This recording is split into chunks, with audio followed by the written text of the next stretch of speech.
Kiež by bol každý ako ty, Mikuláš. Kiež by sa každý staral tak pekne o ľudí okolo seba. Vďaka. Ako to ide? Čo ti poviem? Nemôžem si sťažovať. Už som mal byť vonku. Jak sa pozrieť máme do očí? Čo? Ja mám povedať, že to spravil? Že teraz bude sedieť koľko? 15 rokov alebo koľko? Lojzo, dobrý chlapec. Robili sme spolu kšeft? Trochu to nevyšlo, tak radšej sedí, ako by mal bonzovať na kamaráta. To nebol bohviaký kšeft, keď sedí. Niečo vyjde, niečo nie, ale už sme múdrejší. A čo to bol za kšeft? Väčšina ľudí toľko zarobí za rok. Nikomu sa nič nestalo. Ty z toho robíš neviem čo. Bol tu jeden kšeft, už sa nebude opakovať.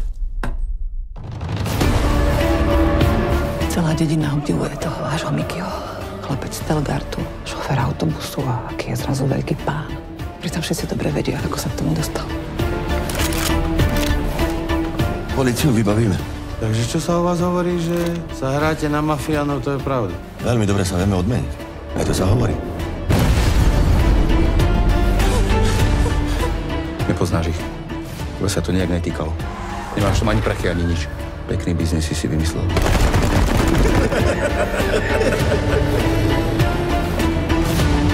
Rodina. Na rodinu sa nešáha, kamarát. Vieš veľmi dobre.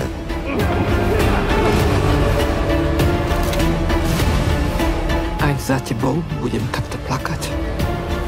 Nikdy. Čo som ja zač, čo si kurva ty zač? My sa roboty nebojíme. Ani ty?